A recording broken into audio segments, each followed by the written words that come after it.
কি অপূর্ব কথা। তু कहता है मेरा काया। দেখবেন যারা একটু দেখতে সুন্দর হয় না, তাদের মনে মনে এমনিতেই বড় অহংকার, আমি। যদি একবার কেউ তাকে বলে দেয় আহা তুমি কি ফর্সা গো, দেখবেন একেবারে একটা চেয়ারে তার জায়গা ধরবে, এমন হয়ে যায়। আর যদি কেউ কালো হয়, তাকে যদি কেউ বলে তুমি কি কালো, তার কতটা কষ্ট হবে বলুন। তাই এই জগতে আমরা রূপের অহংকার করি, গুণের অহংকার করি, যৌবনের অহংকার করি, বিদ্যার অহংকার করি। বলছে চাঁদ সা তুম সুন্দর, ये तन तेरा मिट्टी में मिल जाएगा।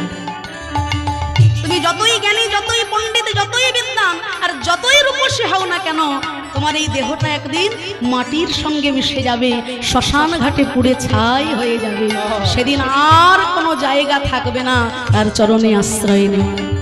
तू कहता है मेरा काया, काया का कुमार क्या, चांद सा सुंदर ये तन तेरा मिट्टी में मिल जाएगा, फिर पीछे पछताएगा।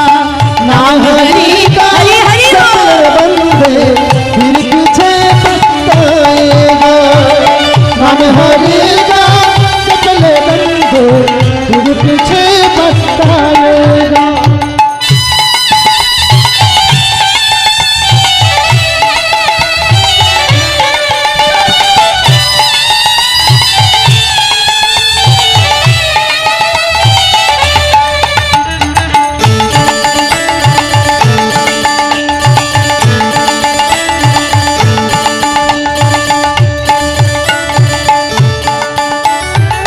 जपना है तो जप ले बंदे, फिर तो ही पछताएगा। जपना है तो जप ले बंदे, आखिर तो मिट जाएगा। कहता कभी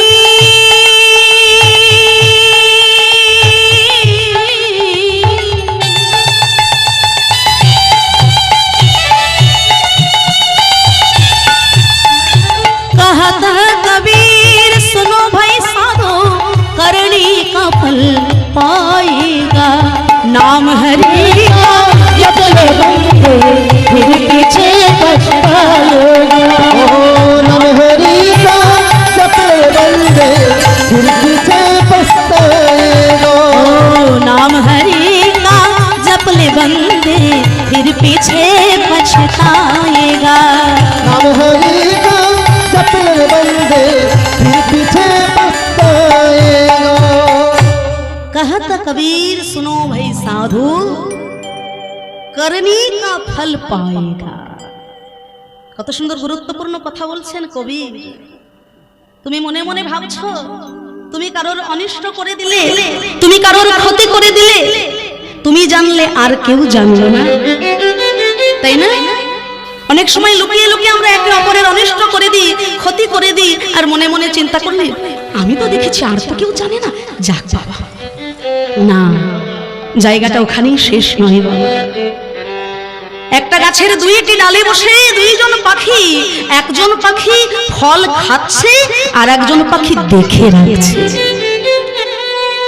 কতটুকু ফল খাচ্ছে, কিভাবে ফল খাচ্ছে, কতটুকু ফেলে দিচ্ছে, আর সেই পুঙ্খানুপুঙ্খ বিচার করে যে পাখিটা দেখে রাখছে, সেই কর্ম অনুযায়ী ফল নিয়ে তোমাকে আবার আসতে হবে জগতে। আমরা বলি এসেছো একা, যেতে হবে একা, কিছু সঙ্গে যাবে না। যাবে, কে বলেছে সঙ্গে যাবে? জগতের বুকে এসে আমি যে কর্মগুলো করে গেলাম বাবা, সেই কর্মের ফল নিয়ে কিন্তু আবার আমাদের আসতে হবে এই জগতে। আর সেই কর্ম কিন্তু চললো আমার সঙ্গে, আবার পরবর্তীতে আমার প্রারব্ধ যন্ত্রণার জন্য আসতে হবে জগতে। তাই বলছে कहत कबीर सुनो भाई साधो, करने का फल पाएगा। এই কর্মের ফল থেকে কারোর কিন্তু নিস্তার নাই ভাই। যিনি কর্মের ফল বিচার করতে বসেছেন, স্বয়ং যমরাজ, স্বয়ং ধর্মরাজ, কর্মের ফল থেকে কিন্তু তারও নিস্তার নেই। কর্মের ফল থেকে কিন্তু তারও নিস্তার নেই, একটু জেনে রাখুন জায়গাটা। পুরাণে মান্ডব্য নামে একজন ঋষি ছিল। সেই মান্ডব্য ঋষি বা মুনি তিনি মৌন ব্রত নিয়ে গভীর বনের মধ্যে সাধনা করছেন। এমতো অবস্থায় রাজবাড়ি থেকে একদল চোর চুরি করে ছুটতে ছুটতে ফিরছে সেই বনের মধ্যে। ওদিকে প্রহরীরাও চোরকে ধরার জন্য পিছনে পিছনে যাচ্ছে। এমতো অবস্থায় চোরেরা ভয়ে পেয়ে রাজবাড়ি থেকে লুট করা সমস্ত জিনিসপত্র ওই মান্ডব্য মুনির কাছে রেখে তারা আবার ছুটে যাচ্ছে। তা রাজ কর্মচারীরা মুনির কাছে এসে দেখলেন যত জিনিসপত্র রাজবাড়ির সব তার সামনে রাখা রয়েছে। তা মুনিকে জিজ্ঞাসা করলেন, ওগো মুনি, এই সকল রাজবাড়ির জিনিসপত্র এর সন্ধান আপনি কি করে পেলেন? এগুলো আপনার কাছে এলো কোথা থেকে? কিন্তু মুনি তো মৌন ব্রত নিয়েছেন, মুনি কিছু বলছেন না। ততক্ষণে তারা চোরেদেরও ধরে ফেলেছে। মুনি সহ চোরকে নিয়ে গেলেন রাজার কাছে। রাজা আদেশ দিলেন, এত বড় স্পর্ধা, রাজবাড়িতে চুরি করতে আসে, এদের শুলে চড়ানো হোক। শুলে চড়ানোর দণ্ড তখন দিলেন। সকল চোরেরা শুলে চড়ে মৃত্যুবরণ করলো, কিন্তু একমাত্র মান্ডব্য মুনি শুলে চড়লেন বটে, তার ব্যথাও লাগলো না, মৃত্যুও হলো না।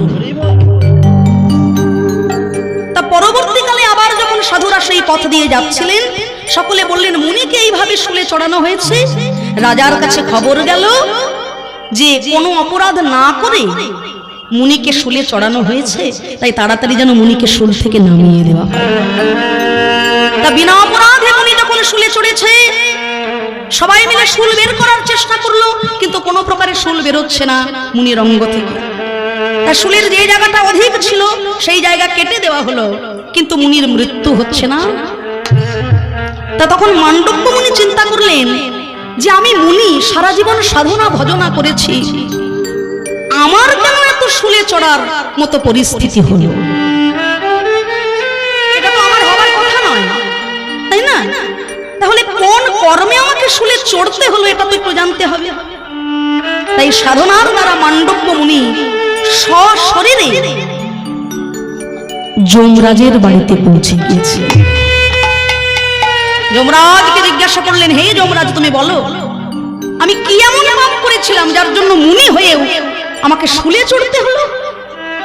যমরাজ তাড়াতাড়ি খাতা খুলে বলছেন, ওগো মুনিবর, পূর্ব জন্মে আপনি ছোটবেলায় শিশুকালে একটা ফড়িং ধরে সেই ফড়িংয়ের পশ্চাতে কাঠি দিয়ে আঘাত করেছিলেন, আর সেই পাপের ফলে আপনাকেও শুলে চড়তে হলো। মুনি জিজ্ঞাসা করলেন, আচ্ছা রাজা, আমি যখন এই কর্ম করেছিলাম তখন আমার বয়সটা কত ছিল?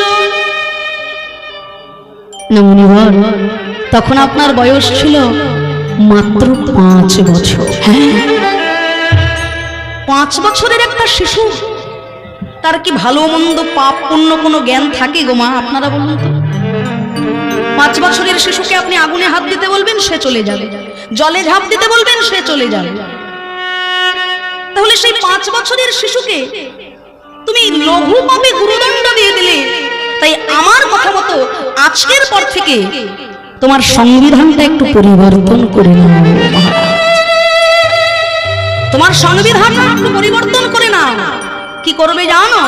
আজকের পর থেকে এই জগৎ সংসারে যত যত শিশু সন্তান জন্মগ্রহণ করবে, জন্মের 5 বছর পর্যন্ত তার কোনো অপরাধ যেন তোমার খাতায় আর না লেখা হয়।